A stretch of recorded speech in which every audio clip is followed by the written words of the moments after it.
Hello and welcome to The Writer's Mindset with me, Kristina Adams. And me, Ellie Betts. Each week, we're here to bring you the strategies and advice you need to achieve your writing and publishing goals. This week, we're talking to Jenna Moreci about YouTube for authors.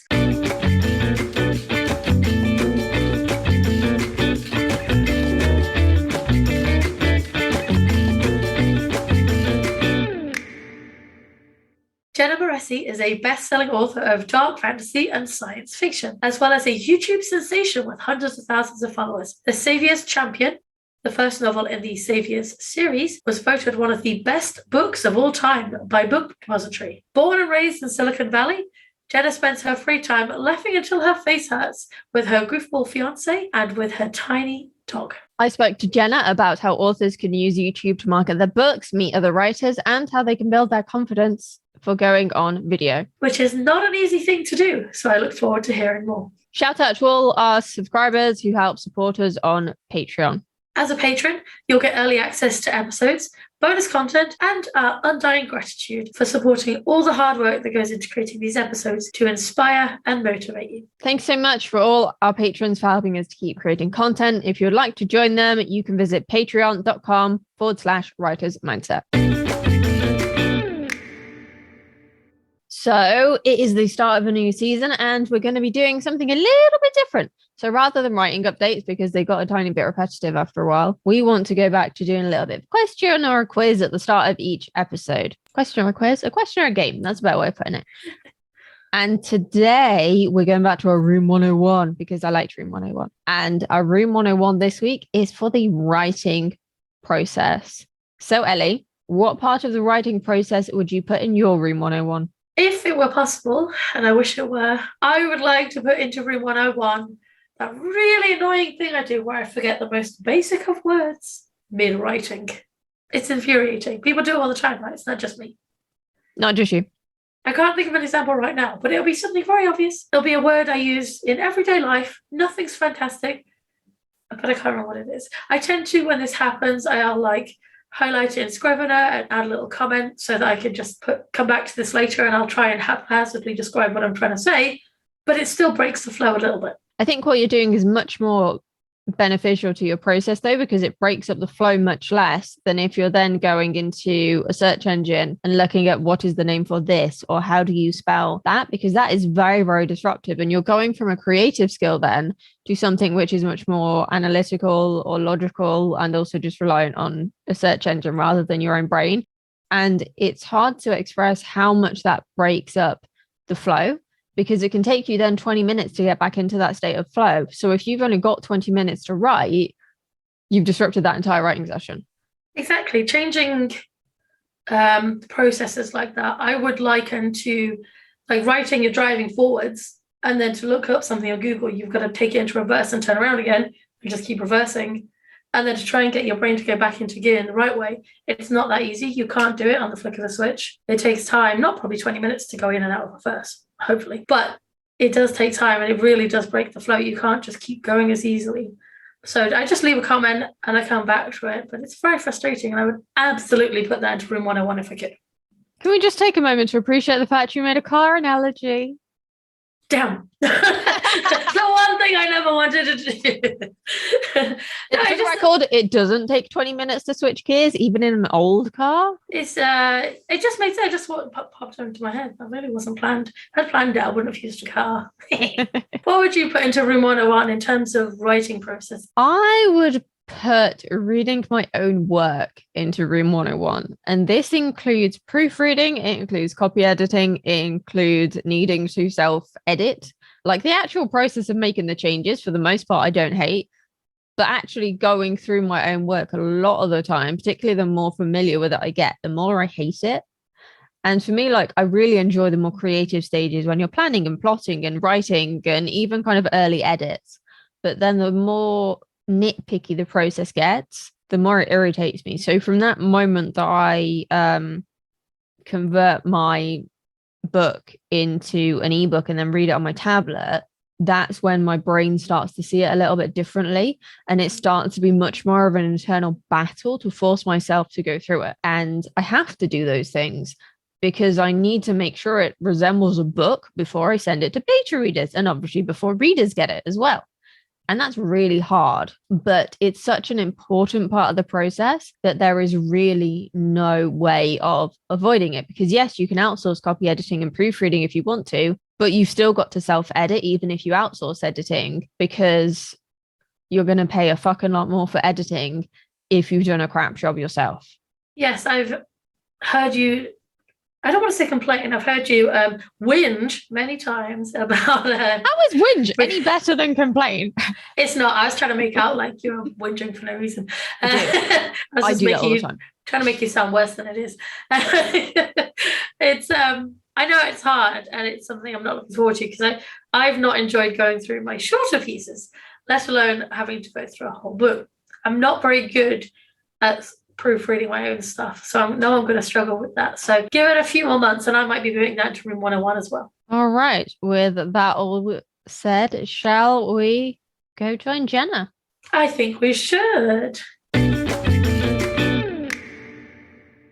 With me today is Jenna Moreci. Welcome to The Writer's Mindset. Thank you so much for having me. I'm super excited to be here. So for anyone who hasn't heard of you, can you just tell us a little bit about who you are and what you do, please? Sure. My name is Jenna Moreci. I am a #1 best-selling dark fantasy, action, adventure, romance author. The series I'm currently working on is called the Savior series. The first book in the series, The Savior's Champion, was rated one of the best books of all time by Book Depository, which is something I will never shut up about for the rest of my life, because it pretty much made my life. It's like the highlight of my life. And you've got bragging rights for that, I think. I know. Like, it's funny because it was, maybe a year ago, and I'm still like on that high, like, oh my gosh, this happened, so it's super exciting. Outside of writing, or kind of adjacent to writing, I am also a YouTuber. I host a channel called Writing with Jenna Moreci that has over 260,000 subscribers, where I give writing advice, I give marketing advice, I give publishing advice, and I do, funny videos where I talk about the tropes I love, the tropes I hate, pretty much everything I say has a very big dollop of sarcasm associated with it. So if you want straightforward writing advice and you want to laugh along the way, it's the channel for you, because it's awesome and I'm there. So yeah. And you can't go wrong with sarcasm and dogs. Yeah, exactly. Oh yeah, we do have dog cameos. My little tiny floof of a dog, Buttercup, she likes to show up for a lot of the videos, and she's a delight. She is the softness to my sarcasm, the soft side. And she's gorgeous. Thank you. Yeah, she's a cute little thing. So tell us the story of your YouTube channel then. How did it come about? What made you decide to create one? Well, it happened in a weird way, as many things in my life go. I wanted to be a writer since I was 6 years old. And when I was in my mid-20s, I started writing what eventually became my debut novel. I was working full-time in finance at the time, and I was writing the book on the side. And my goal was, if I could just make this, like a lucrative side job, I would feel content. I'd be happy. And while I was doing that, I also had a blog going on where I was, sharing my, writing experience like a lot of writers do. And I was also offering critiques, because I had been writing at that point for decades. And so, I had a lot of insight to give. And while I was blogging and doing those critiques, a lot of people would tell me, you should create a YouTube channel, because you got that wit, you have that way of delivering the advice, you'd be really good at it. And I was like, absolutely no way. There's no way that you will get this face on the internet. Like most writers, I'm an introvert. There's absolutely nothing about it that appealed to me. So people have been telling me that, and I just laughed in their face and was like, no, hard pass. Fast forward toward the end of me putting together that debut novel, toward the end, not the end.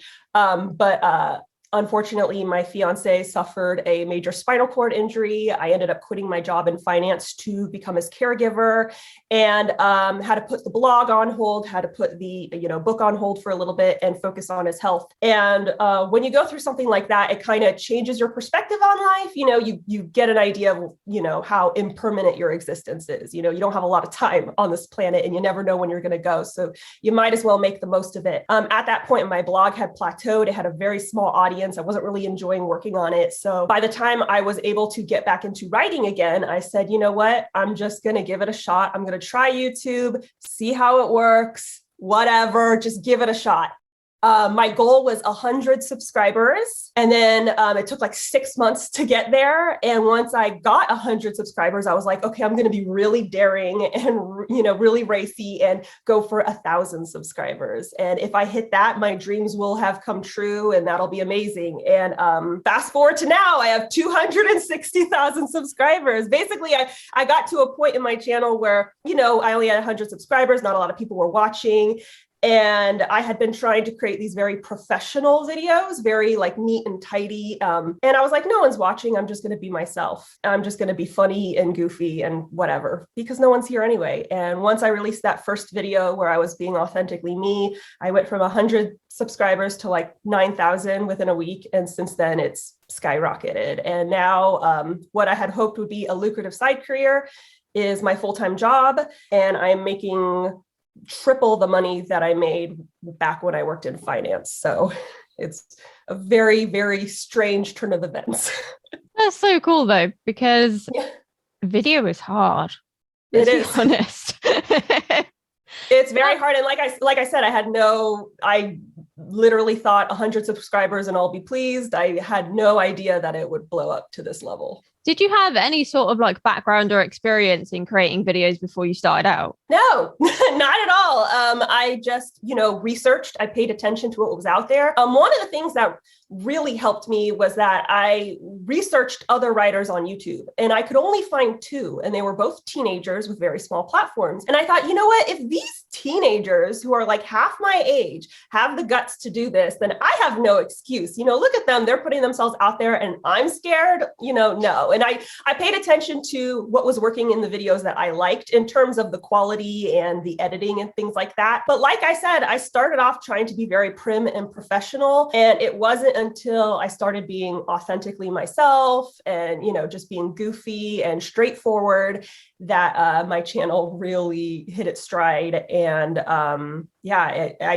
I really didn't know what I was doing, but somehow it all came together. I think that speaks volumes, because I've spoken to other like YouTubers and marketers before, and they've said that their stuff really took off when they embraced who they were and kind of did stop being this kind of stereotypical professional person and projecting the person they think people want them to be rather than just being who they are. I completely agree. And that's something that I come across a lot. Now that I've been doing this for a while, now there's a lot of writers on YouTube, and sometimes they will talk to me and say, Jenna, I'm doing what you're doing. I'm dropping the F-bombs, I'm being snarky, and I'm not getting any views. And I ask them, well, is that your personality?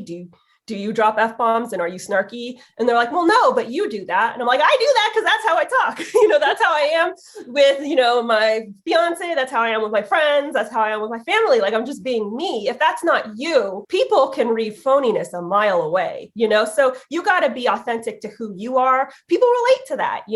The reason I have these views is not because I have appropriately timed F-bombs. It's because people are like, this is someone who is being herself and doesn't care, and you just got to embrace who you are. And it makes such a huge difference with having a channel. That attitude of just, to put it bluntly, no fucks given is infectious, I think, though. And it draws people in, because I think people want to be like that, but they are afraid to be like that. And so it's just this kind of internal push and pull. Exactly. And I mean, like I said, I'm kind of a potty mouth. I've been that way since I was a teenager. It just flows forth. I can't help it.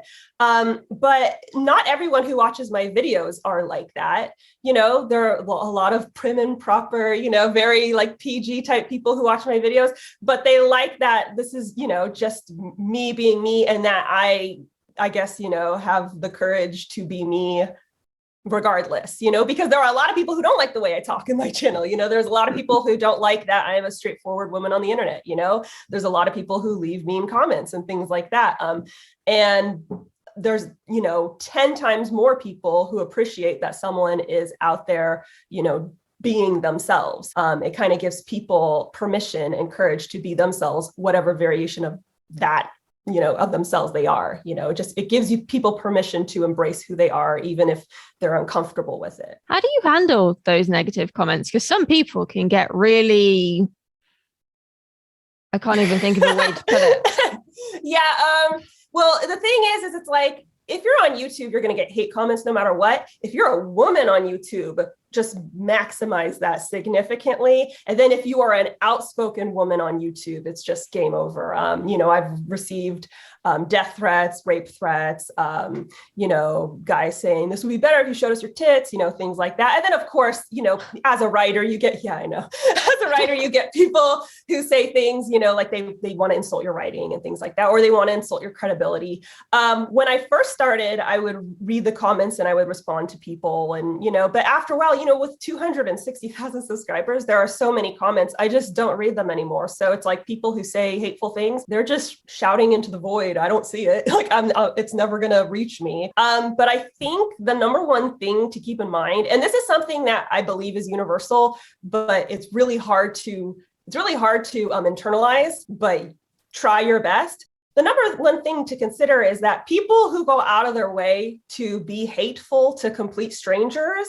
that's a representation of them and how they feel. Because if you look at yourself, even if I see someone on YouTube that I don't like, and I'm like, oh, I can't stand that person, I have never once felt compelled to threaten them, say something nasty to them. I just stop watching the video. You know what I mean? I just move on to something else. People who feel compelled to share that hate, it's usually a reflection of how they feel about themselves. It's usually a way of, I feel very low, so I want to drag this person down. Like I said, it's still hard to see those things and it can still hurt. But, I've been doing this for like 8 years now. It gets to a point where it's like, oh, look, another douche, you get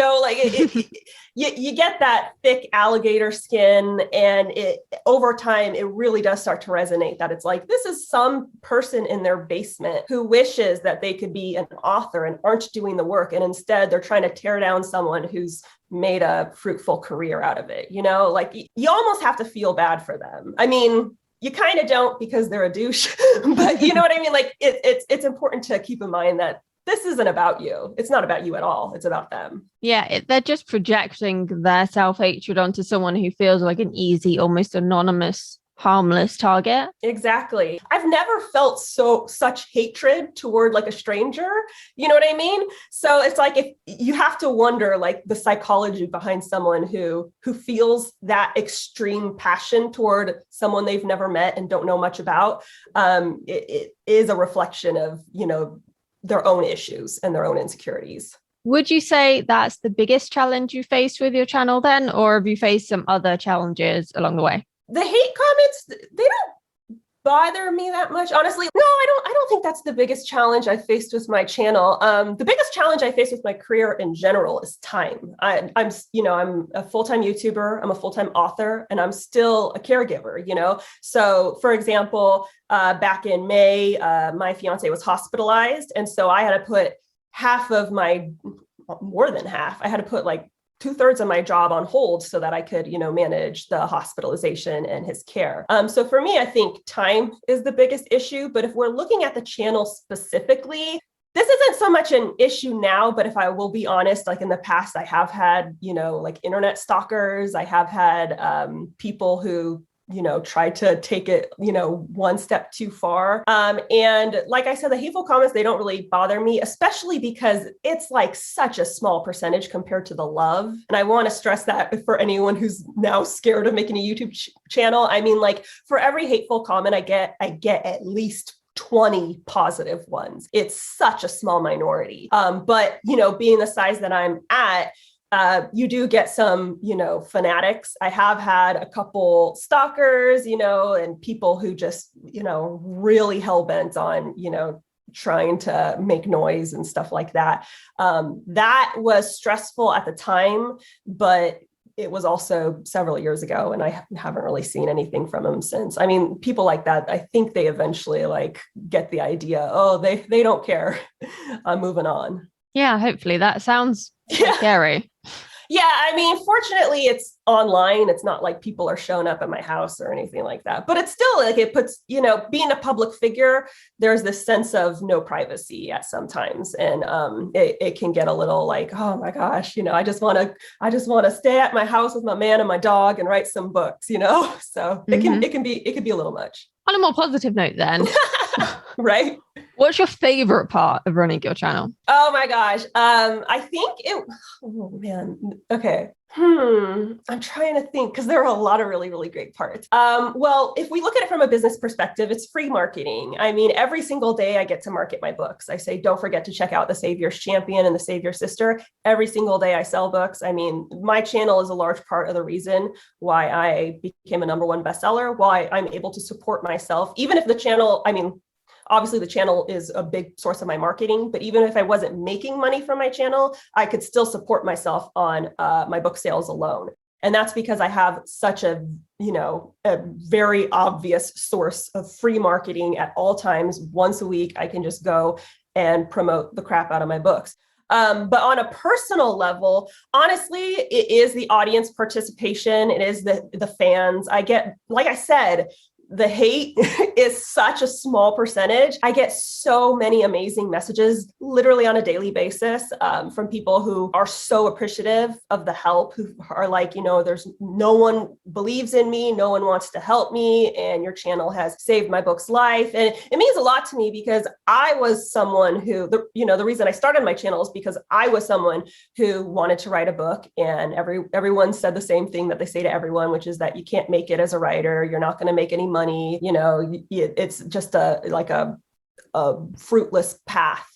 And I didn't have really anyone. I had Cliff, who was my cheerleader the whole way, but he doesn't know anything about books, so I had to figure it all out by myself. So to have people come to me and say, thank you for making the process easier, it makes me feel good because I'm able to give what I didn't receive, when I was just getting started. And it's nice to contribute to the community. It is, I agree. Getting those comments saying, oh, you helped me get back into writing, or you helped me fix that problem. I don't think the people who give those comments or think those things but don't say them to the content creator realize how much of a difference they can actually make. Oh, it makes my whole day. And that's the thing is I get them all the time. And it's just like, it's very fulfilling and humbling. And it's like, it reminds you that, yeah, it may seem frivolous, like I'm just doing a silly YouTube channel, but it's helping people and it's nice, it makes you feel good.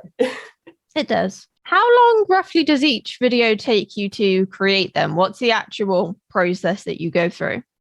Well, I couldn't tell you one video because I bulk. I do all my videos for the month at a time. What I can say is that it is time consuming. And right now it takes me about 1 week to get all my content for 1 month ready. So within that week, I am scripting. I script all my content. I am editing those scripts, researching for those scripts. I film, obviously. I try and film at least 4 videos at once, but I usually try to aim for 5. By the end, I have no voice and it's awful. And then I'm fortunate because I'm at a point now where I have an assistant. So I ship the videos off to her to trim them down into the proper size. But back when I was doing that, that is easily the longest part of the process. That was hours and hours and hours. Once she's done trimming them down, she sends them to me and I do the final music, the overlays, the little memes and the little doodads, as I call them. And then I upload them. And all of that whole process, it takes about a week to do. So it's time consuming. And a lot of people are like, oh, I'll just film it and throw it up on YouTube. No, that's not how it works. You can't do that because the editing is really what separates a good video from one that's going to get skipped over. The editing, and I don't mean special, pictures or little, sound effects. Those are great, but just cutting out the ums, the uhs, cutting out the long pauses, the awkward pauses, those things, cutting out the rambling. On a podcast, you can leave those in because it's a different format. It's conversational. On YouTube, you cannot. People will get bored and they'll move on to something else. So the editing is super important. Yeah, I've noticed a lot of the YouTubers that I've watched, they are very polished. And I have to remind myself, just because they're polished on YouTube, it doesn't mean they're that polished in real life or on stage or any of that. And even me with public speaking experience, I still sometimes when I'm thinking, and I had to train myself out of that because it made editing the podcast easier. And then I found that I replaced it with different words.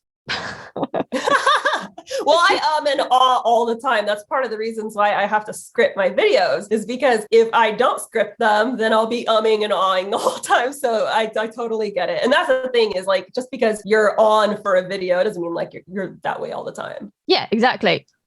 Do you have any tips for scripting videos? Because I know we've got a couple of listeners who want to set up YouTube channels, or who have kind of just set it up and are getting started, but they're not sure where to start in terms of the scripting. Oh, sure. First and foremost, create a format. Okay. Something that people can expect with every video, or almost every video. So my format is, hello, everybody. And I go into my little intro.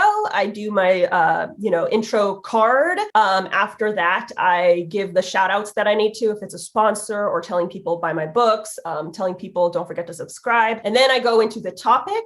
Then I end with, so that's all I got for you today. And I go into my outro, which is, reminding people about whatever, buy my books, follow me on social media, that sort of thing. And I say bye. Create a format. It creates a sense of consistency for the viewer, so they know what to expect. It also helps with your branding, because then it creates a whole kind of aura and vibe around your platform. If the format you've created is not working, feel free to switch it up, pay attention to what's working and what's not working. I mentioned consistency. Do that with the videos as well. Pick a day that you are going to go to post your videos, and stick with it. If you don't think that you can consistently post those videos, film a ton ahead of time. Just film a ton ahead of time, and then have them backlogged for, each day. For example, it's October right now. I'm filming my content for November right now. Get ahead of the game, because in November, who knows how busy I'll be, especially with the holidays around the corner. But those would be my biggest tips for scripting. In terms of the content itself, the biggest mistake people make when they're just starting on YouTube is they open with an introduction video. Hi, everyone. My name's Jenna Moreci. Here's all about me. This is your very first video. You are essentially nobody on YouTube. No one knows who you are. So, not to be mean, but why would anyone care? No one's going to stumble across your channel and be like, oh, a strange woman or person or man, I'm going to watch their introduction. It makes no sense. Don't do that. Don't open with that. You start with content people want.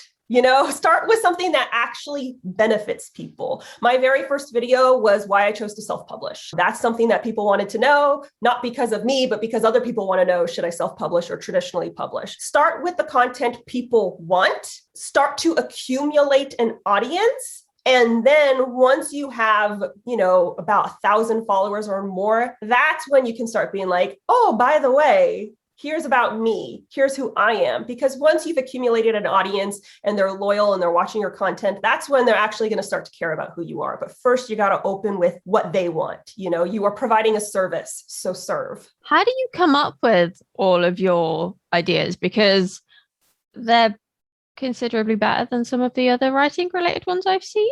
And they've got, thank you so much. and it's the angle that you come up with for some of them as well. My brain's completely blanked, for example. Yay, fibro.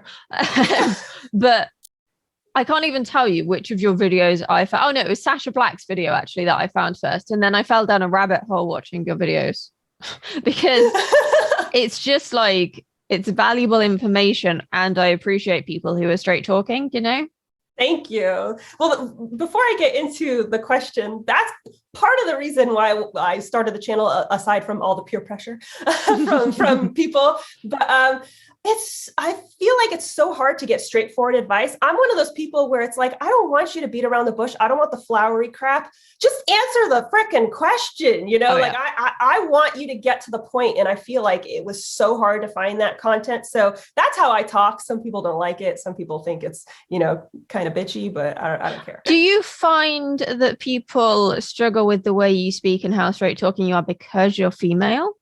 Yes. Short answer. I mean, like if you look at people like the only name I could think of is Gary Vee. I mean, he's very straight talking. He's very blunt. He's far more blunt than I am. And people worship him for it. You know, I do think it's because I'm a woman, because the only people who, well, not the only people, but the main demographic who seem to have trouble with the way I talk are usually middle-aged men. You know, I'm not being ladylike. I'm just not being ladylike, guys. How dare you? Yeah, I know. Gosh, got to get back to the kitchen.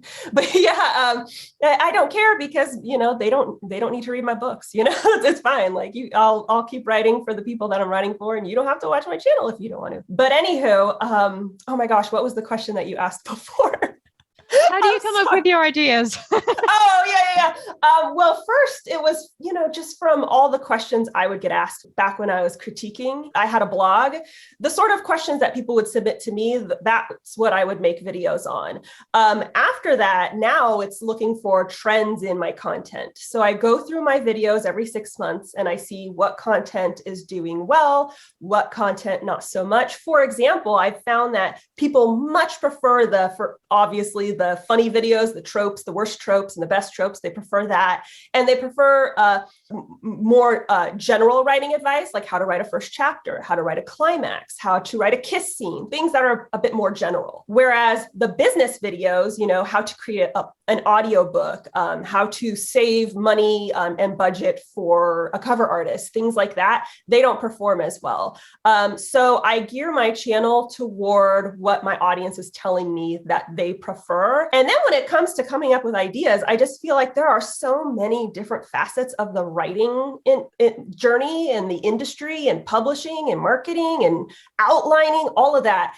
There's so much to talk about that I just feel like I never run out of ideas. I literally have a list on my desktop of over 150 future video ideas. And anytime I think of something else, I just slap another one on there. I also get recommendations from my patrons over on Patreon. In one of my tiers, you can recommend videos. And if I like one of your topics, I'll dedicate the video to you. The video I just posted was all about writing enemies to lovers. And that was recommended by one of my patrons. So yeah, I find that it's easy to come up with ideas, one, because I've been writing my whole life, so I know where all the struggles are.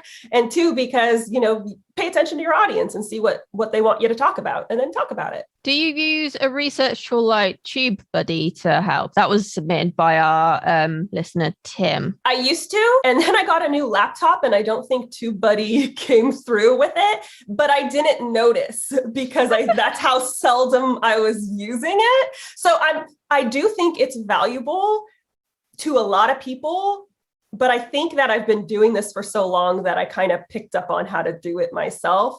Also, on top of that, I do have a background in business, and that has helped me a lot with building my platform, with marketing my work, and paying attention to trends. I'm just sort of like a natural data analyzer, you know, so I pay attention to my work, and it makes, you know, things like TubeBuddy not as necessary, but I can see how it would be extremely necessary and helpful for a lot of people. What about your titles? Because YouTube has a particular style of title compared to something like a blog post or even a social media post. I don't know how to describe the YouTube style, but well, you've got to get people's attention, right? You've got to make them click. How do you do that?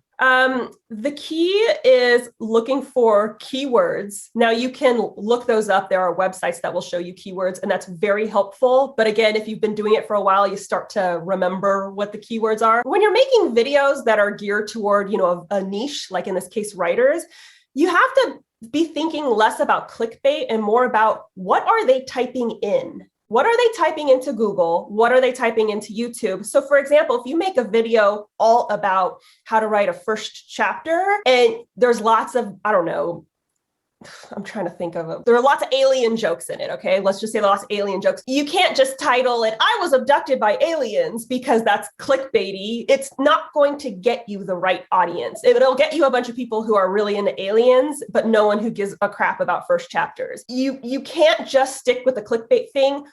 give the title whatever is most relevant to the topic. So in this case, it would be like how to write the first chapter, tips for writing a first chapter. Then we look into keywords. So first chapter might not be the best keyword, but book is a great keyword. Anyone who's writing a book is going to be typing the word book. Another great keyword for writers is writer and writing, like the most basic words you can think of. So tips for writing, there we go, keyword, a first chapter of a book, so you're getting those keywords in there. You're making it super obvious what the video is about so that you are tracking the right people. And that's something that someone would realistically type into Google. How do I write the first chapter of a book? So you're targeting the right people. And then if you want to add the clickbait appeal, if you want to catch people's attention, that's why a lot of my videos say 10 best tips, 10 worst tips, 10 worst tropes, things like that. People love, for example, lists. They love a countdown, and best, worst, that creates intrigue, that creates, ooh, this might get a little juicy. This might get a little, crazy. Those are the things to look into. Another example of this is if you're talking about something that is very popular, utilize that.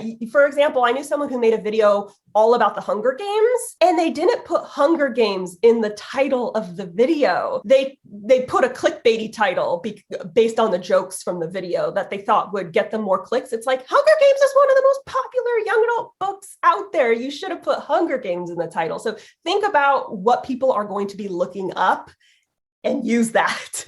Circling back to actually being on camera, because you mentioned that you were initially uncomfortable on camera and didn't like the idea of it.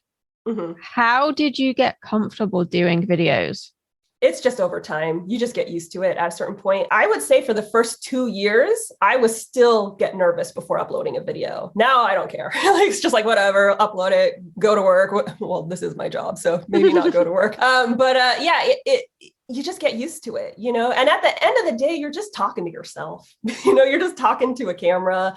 It's super awkward at first. And everyone always says, oh, I couldn't do YouTube because I'm not comfortable in front of the camera. It's like, do you think I was when I first started? Like, it was crazy uncomfortable for me. I felt so stupid. You feel dumb because you're talking to yourself. But like I said, it was maybe like a year before I felt comfortable in front of the camera, maybe longer, and like 2 years before I felt comfortable posting. It took a long time, but you get there, and you won't know if you'll ever get there unless you give it a shot. And I won't say no one, but most people do not feel comfortable out of the gate. So if you think it's not for you, I thought the same, and here I am.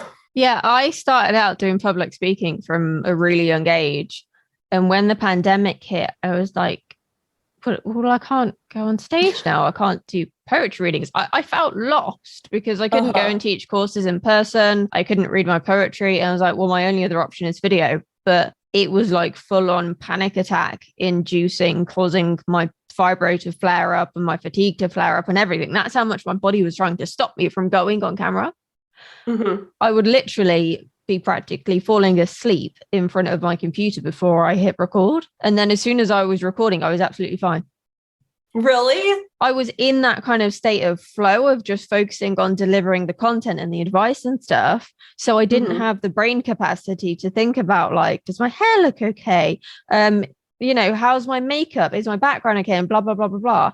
And just feeling all this self-conscious. I'm like, okay, I just need to deliver the best possible writing advice that I can. I love that. Yeah, it's funny because when I first started, I would just film. I would literally repeat every line like 5 times. So I'd be like, hello, everybody. Hello, everybody. Hell, because I was like, well, one of them's got to be good. Like, one of them has to. And that's what I did when I first got started, because I'm just, I don't know, like, I feel like I'm a better writer than I am a speaker or verbal communicator. So I was like, I will just film every line a million times. So my first few videos, like the raw footage would be like an hour long and I'd be there trimming it down. Now it's not like that, I would hope so, because I've been doing this for a long time. But yeah, like it's really scary at first. I literally almost threw up the first time I posted a video. It's really scary. And if you are intimidated, that is completely normal. You're not, some weirdo. It's normal. It's uncomfortable. You're putting yourself on the internet, it's weird. It's a sign you're doing something that you care about as well. So it's kind of a positive thing in a way as well. Right. Exactly. And also, like, they say great things never came from your comfort zone. I don't believe in like extending yourself to the point of harm, but like sometimes you just gotta, give it a shot. You just got to try it and see if it works for you, And I mean, like I said, I thought never in a million years I would do this. And now it's the reason that I get to do what I love as a career. My goal was to be able to write as a side gig because I never thought I would be able to support myself from it. And now I'm a best-selling writer, and it's because I created a YouTube channel, which helped me gain my readership, so sometimes you just got to give it a shot. Yeah, because you never know what's going to come from it. But at the very least, you're going to learn some new skills along the way, and they're always valuable. Mm-hmm. And if it doesn't work out, at least you tried and you don't have that question mark. You don't have that what if lingering. Because, I tried blogging and now I know that it was not for me. You know what I mean? Like I tried it and I know that I didn't really enjoy it, and now I don't have to wonder. Yeah, I started the Writer's Cookbook in 2014 and it was probably 2019. I started to think, I'm not sure if I want to keep doing this. And even though I had a background in student radio, I won an award for doing student radio. I still didn't have the confidence to create a podcast, even though it was what I'd wanted to do since leaving school, university. What am I saying? School, for God's sake. I'm not that old. It was only when I started to talk about it with my co-host, Ellie, that I thought, yeah, maybe I can do this. Maybe we can create something really great. And having the moral support of Ellie, who can obviously pick up the slack when I'm not doing too well and she does the show notes and stuff, it does really make a difference. But also it makes me think, why didn't I do this sooner? Because doing the interviews and stuff is really fun. Exactly. Yeah. I mean, it's funny because I was working that job that I hated in finance and I was writing the book on the side and doing the blog. And it's kind of like, if I had just started the YouTube channel sooner, I could have quit that job sooner, but hey, at least we're here now, right? You got to do it at some point. Exactly. And it's funny the amount of people I speak to who say, yeah, I started out in a boring corporate job and now I'm an author. Mm-hmm. Exactly. There is a pattern there. I've got to admit, I don't know if I'm missing a trick because I don't have a corporate background. Also, I don't want a corporate background. I'm going to stick to being creative and then just absorb information from other people instead. I support that path. Yeah, it's funny because Sasha Black has a similar background to me, boring corporate job. And I think what it is that for a lot of people, we are expected to follow a certain path. I know I was, my parents were very proud of me, being a stockbroker. They're, little girl in this male dominated, very competitive field. They were very proud. And we follow the path that we think we're supposed to take. And then we get there, especially with creatives, we get there and we're like, oh my gosh, I'm going to die. Like, I cannot take this. This is horrible. And you think like it'll be fine because that's what everyone's doing, but not everyone functions and works the same, and creatives, we want to create and it's not fun, being a cog in someone else's machine. And so I think that's why a lot of people who are like, I started out in corporate and now I'm a full-time author. It's, they got that fire under their ass where it's like, okay, I can't do this for the rest of my life. I have to make something happen for myself. And then we did.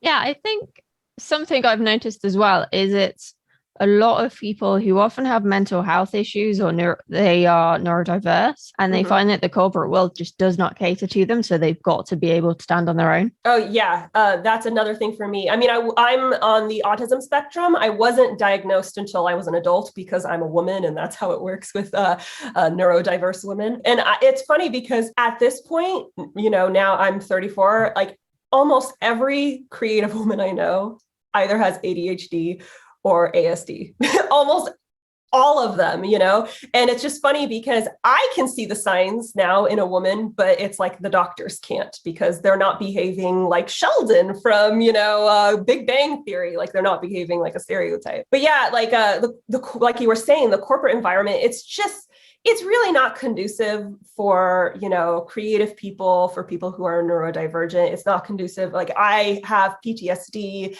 and anxiety. It is not conducive for any of that. I mean, I made it work. They, no one at my workplace knew that I had PTSD or ASD. I didn't know either.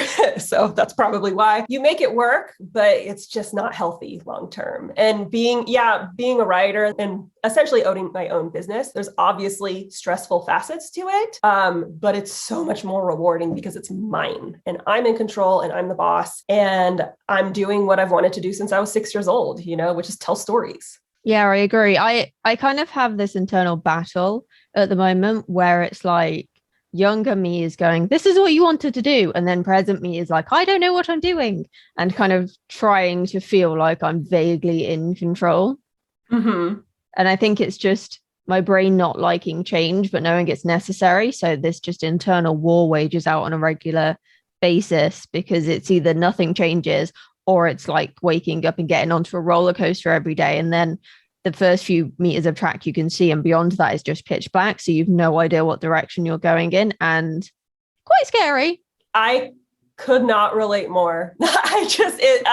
It's so scary. And that's the thing, is that I'm not crazy about change, but that's the only way that you get to this point. You have to make these big changes. And it's funny because I have transitioned from, oh my gosh, this is terrifying, I don't know what I'm doing, to now being a hyper control freak, to the point where it's very hard for me to delegate and, let go of certain jobs. Like, it took Cliff months of hounding me, Jenna, you have too much work to do. Get an assistant. I'm like, but I have to do everything myself. I can't trust anyone else. But now I have my assistant. She's amazing. She's like an angel from heaven. Like I love her so much. And it was just so hard. And I would just give her little things at a time. Like, okay, like just slowly, handing off the reins, because I get so used to, like, I have it in order. I have it in control, and I'm very picky and precise. I like things done a certain way, but you eventually learn to let it go.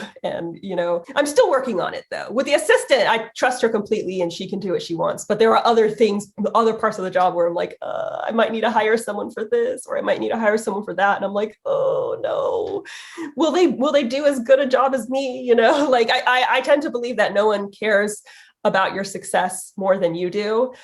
So there's always that fear. It's like, are they going to care enough to do a good job? So that's my battle right now.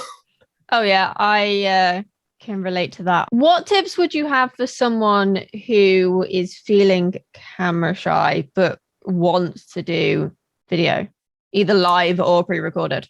I would start with pre-recorded, because then you can mess up as much as you want and it's not a big deal. Look into the camera, not the picture. If you have the kind of camera that shows your face, don't stare into your eyes, stare at the lens, okay? Because otherwise people are going to see that you're staring down, or to the left or the right. Stare straight into the camera. Figure out if scripting or going natural is a better, version for you. Some people, when they script, they just sound clunky and horrible by the time they go to present. Other people, when they don't script, they just ramble like me. So I figure out which version works best for you. If you do script, don't read from the script. What I do is I keep the script close by, and to refresh myself, and I'll read the next few lines that I have to say, and then I will speak them into the camera. I don't read straight from the script. So don't do that. It'll be really, really obvious that you're reading it. It won't sound natural. If you do script in your talking voice. Don't script in your writing voice. The way I write is not the same as the way I speak. I script as if I'm speaking, and I even speak out loud when I'm writing, and that helps me to get a flow of how I normally speak. My last tip, and it's probably the most important one, embrace and accept that you're gonna suck, at least at first. It's inevitable. You're new to this, you're camera shy. The first few videos are gonna be garbage. It's fine, okay? My first few videos have long since been unlisted, thank God. But you want to know something? They were garbage. They were nothing compared to where they are now. Okay. So just accept that it's going to be crap at first. Think of it like writing a rough draft. It's called rough for a reason. The first draft is the worst draft. Okay. You're going to get better over time. So let go of the pressure to be perfect, because you are not going to be perfect. It's just not going to happen. So just allow yourself to suck. Just be okay with it. Jenna gives you permission. Okay. So suck away. Wow. That did not sound the way I intended. So sorry about that. You do know that's being left and right. It's too. No, I can cut it out if you want. It's just so funny. No, it's fine. I don't care. It's up to you. That's part of the appeal of my channel. And the funny thing is, it's like never intended. It's just, that's what I do. Okay, cool. Yeah. Jenna putting her foot in her mouth again. Oh, we've done it. I mean, I think back to some of our videos, we've experimented mostly with either scripting it or doing bullet points. And definitely when we scripted it, it was a lot harder for it to just feel natural, which was really hard for me because when I was writing notes for the podcast, I'd usually dictate them, sorry. And so it already came out in prose. And then my brain didn't know how to turn that prose into bullet points. And so we actually started shrinking down the bullet points so that they would just trigger points like, okay, we need to talk about this. And I find that a lot easier because you can just glance at it and then carry on looking at the camera rather than just staring at your screen, being like, I've got to read this, I've got to read this. And the only thing we properly script is the intro and outro.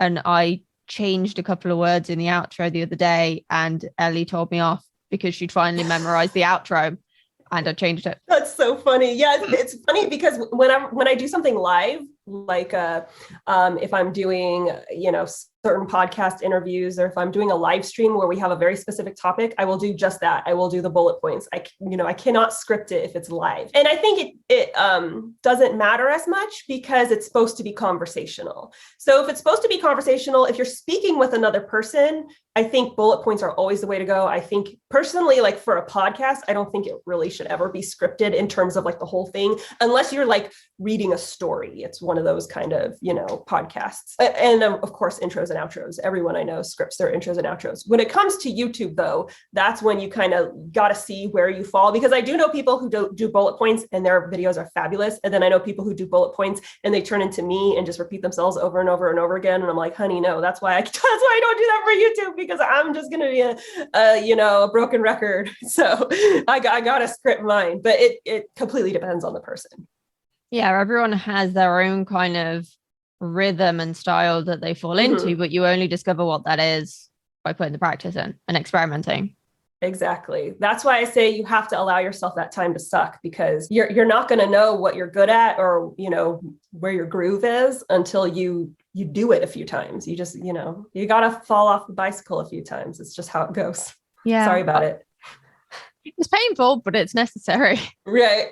I spoke to paranormal romance author Lisa Vino a few weeks ago, and she actually said she prefers people's earlier books compared to their later ones because they're not as polished and sometimes their voice is stronger. It's a little bit rough around the edges, but you can still kind of feel their passion for what they're doing. And I actually found that quite inspiring and almost, I imagine it must be reassuring from an earlier point of view, because it's like, well, not everyone's going to hate your first book just because you end up hating your first book 5 years later. Not talking from personal experience or anything. Yeah, I love that outlook. And I've seen that in YouTube too. You see a lot of people say things like, well, I liked their earlier videos better. And sometimes it's because they feel like they're being more real.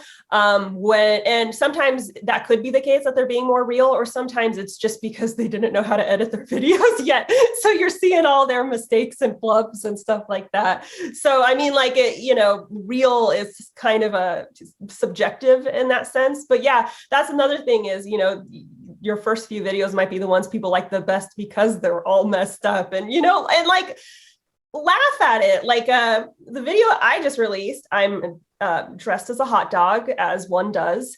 And my assistant, trims all the content. And I was like feeling so embarrassed in this hot dog costume. Like, oh my gosh, I look so stupid. And I tend to talk to my assistant through my videos because I know she's going to see them and trim it down. So I'm saying all these jokes to her in the hot dog costume, like about how it's got this little hole for my face. And I'm like, I feel like I'm being birthed, you know? And I'm telling all this stuff to her and just, you know, joking around. And then when she sent it back to me, she's like, I'm sorry, I kept the jokes because they were just too funny, you know? And I left them in for the intro, and that's what everyone's commenting on. They're like, oh my gosh, Jenna, you're such a goof. You know, people like that. They want you to be real and raw and stuff. And if me being real is telling my assistant, my parents must be so ashamed of me, I'm a professional hot dog, you know, it's fun. So don't take yourself too seriously when you're getting started. You're allowed to make mistakes or be a hot dog, I guess. Be a giant sausage. How did the costumes for October come about? Just out of curiosity, because you've literally just said you're embarrassed wearing them, but you do it anyway.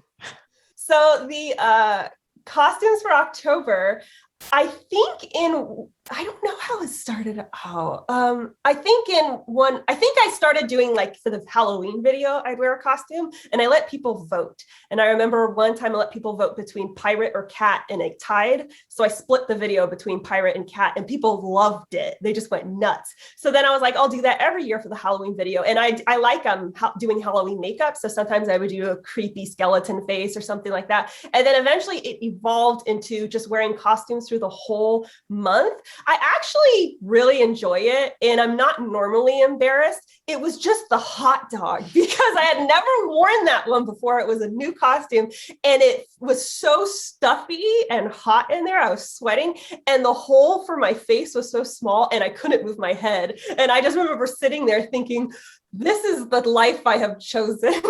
Like, I start the video with, this is what a six-figure author looks like. Because I'm just sitting there like thinking, I am an award-winning six-figure author, and I am dressed as a hot dog talking about how to write enemies to lovers. Like, what is my life, you know? So sometimes the costumes are, you know, super fun. And then sometimes they give you an existential crisis, basically. I mean, people can relate to that, and it makes you more human when you're having an existential crisis in a hot dog costume. Exactly. And I mean, like, people went nuts for that video. So for me, it's worth it. And the way I see it is, like, I'm not above making fun of myself if it makes other people laugh. Like, it's all in good fun. It's YouTube. It's not serious, you know? Do you think people sometimes do take it too seriously, and that's why stuff doesn't take off the ground? Yes, absolutely. And that's the thing is, I know a lot of people starting YouTube channels. You know, I have a exclusive writing group on Patreon. I know a lot of people who start YouTube channels in there, and they're really like, oh my gosh, like, you know, like, I don't want this to destroy my career. It's like, it's just YouTube, you know, it's literally, you're just talking on the internet. There are YouTube channels devoted to pranks. There are YouTube channels devoted to opening plastic packages. You know, there's ASMR, like, it's not that serious, you know? And unless you get, you know, 1 million subscribers, the odds of it destroying your career are slim to none, unless you have this huge platform and then you're caught up in a huge scandal. You know what I mean? Like, you gotta relax. And I know that's easy for me to say at this point. And when I first started, I was not relaxed. It was super scary. But I do think people take it too seriously, and that prevents them from being authentic. It prevents them from being relatable, and it prevents them from producing honest content, because they are trying so hard to give people what they think they want, as opposed to just relaxing and, you know, what do I have to offer? What do I have to provide? And how can I be the best version of myself? Just take it from that point first, you know, calm down. It's not that big a deal. Yeah, I know some people who struggle with video or even social media in general because they're worried about how posting on it could impact their career in the future, like if it could reflect on them negatively. And I kind of feel like if it's going to reflect on you negatively, you probably said something you shouldn't, in which case you need to reassess your values in the first place. I was just about to say, if it's going to reflect on you negatively in the future, then maybe you said something bigoted, like, I mean, and if that's the case, you've got bigger problems than will this affect my career? You've got problems like, am I a decent human being? It's just Twitter, or it's just Facebook. It's just Instagram. If you post a picture of your dog, or if you say, I watched Squid Game, it was great, that's not going to reflect negatively on your career. Like, so if you have to overanalyze it, then, maybe the issue isn't the tweet itself, but the intention behind it.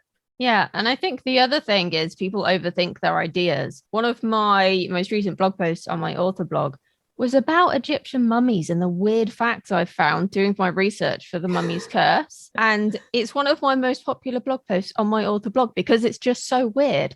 And I found more facts to add to it. So now I've got to decide, do I add to that blog post, or do I spin it off and do another one about how fucking crazy the Victorians were? Because that then turned into a rabbit hole about the weird stuff that the Victorians did and their obsession with Egyptian mummies.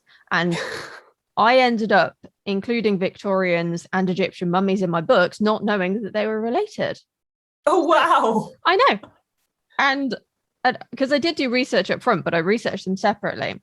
Mm-hmm. And most of my research comes for the Victorians comes from Ellie and sources she gives me because she has a degree in history. Mm-hmm. And then I fell down the YouTube rabbit hole of like how Egyptians would like grind up mummies and then paint their walls with mummies. Hello, editing Kristina here, just chiming in to let you know that I meant to say the Victorians were the ones who painted their walls with mummies, not the Egyptians. That would be weird. Weirder. And there's actually a shade called Mummy Brown. Oh my god! It's a shade of Egyptian mummies. It gets weirder, but I might leave it there for today.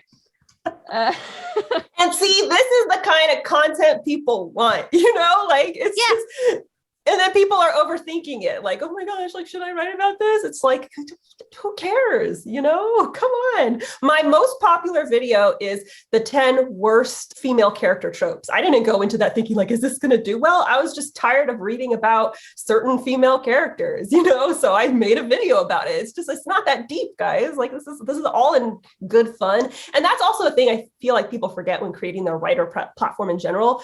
It's supposed to be fun. You're writing books because it's fun, you enjoy it. It's not that deep. Like, have a good time. So get out of your head. If you're not kind of business or marketing inclined, I can certainly see why the thought of posting on social media or doing email marketing or creating videos for YouTube can be terrifying.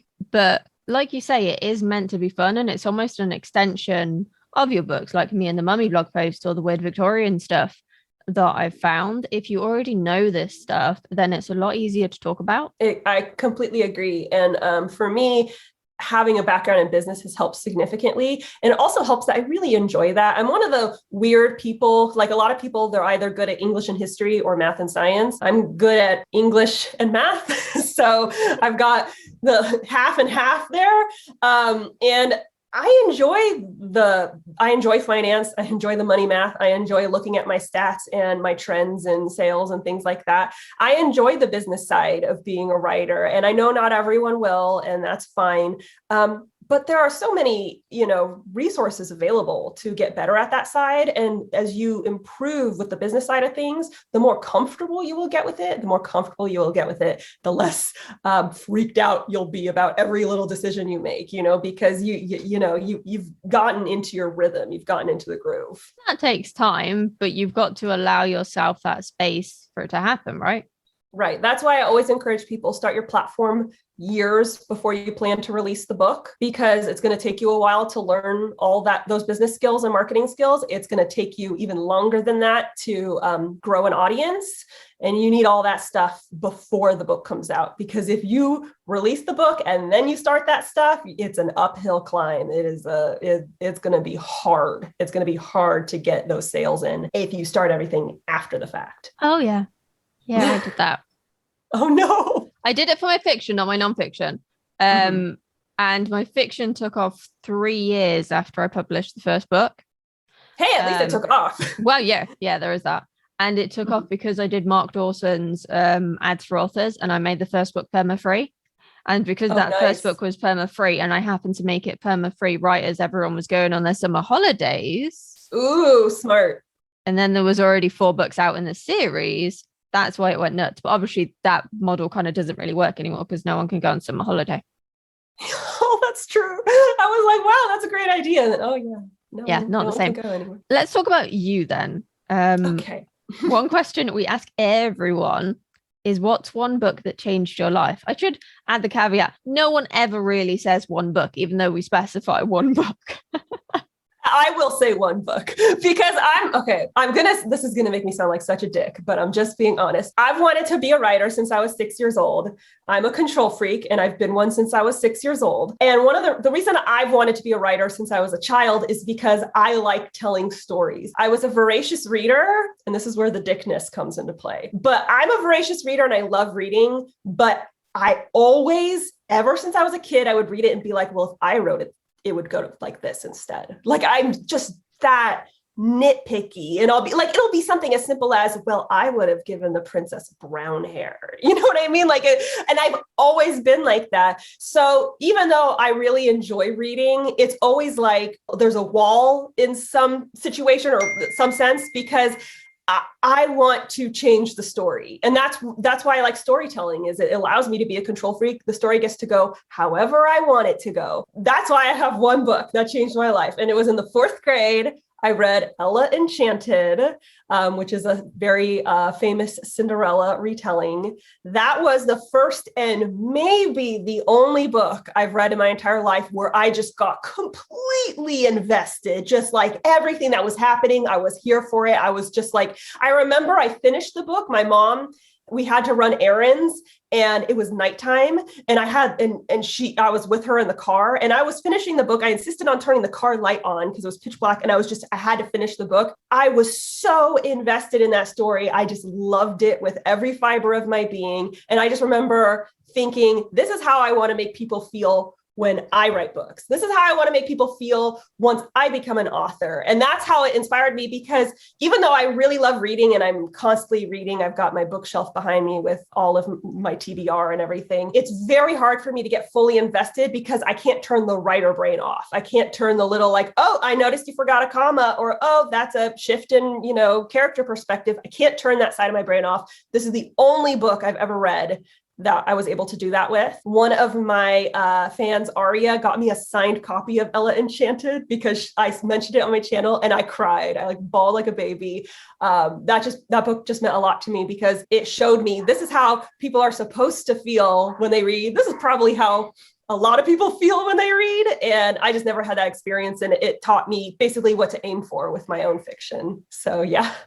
That's so cool. I love that you got a signed copy of it. I know. And it was sent by one of my subscribers. And it's just, oh my gosh, like I have it on display in my bookshelf. And it's very, very special to me. So if our listeners want to join you for some more writing advice, where can they find you and your books, of course? Thank you very much. My channel is youtube.com/Jenna Moreci, or you could type in Writing with Jenna Moreci in the search bar and I'll pop up. So that's the most obvious place. You can go to my website, jennamoreci.com. I'm on Instagram, Twitter, Facebook, and of course, BookBub. And if you want to check out my books, if you like adult fantasy with, lots of action, adventure, stabby stab, kissy kiss, smoochy smooch, it's dark fantasy, action, and romance. Check out The Savior's Champion and its companion novel, The Savior's Sister. They're available wide, so you can get them at all major retailers. Obviously, you can get them on Amazon, but you can also get it at Barnes & Noble and, Indigo and all that stuff. It's available in hardback, ebook, paperback, and audiobook. And the 3rd book in the series, The Savior's Army, is on its way. So stay tuned. Ooh, exciting times. I know. I'm very, very excited. Thank you so much for joining us today. It has been a really fun chat, and I hope everyone has found it super helpful as well. Thank you. I've loved being here. Did you find this episode enlightening? Then don't forget to hit that shiny, shiny subscribe button so that you never miss an episode. Or if you're watching on YouTube, make sure to hit like and subscribe. It helps other writers find our videos and lets us know what kind of content you want more of. And you can support us over on Patreon for less than your favorite coffee a month. We have some super exciting things coming up, and patrons will be the first to take part. So do come and join us for even more support to achieve your writing goals. Visit patreon.com/writersmindset to join our gang today. See you next time. Keep writing.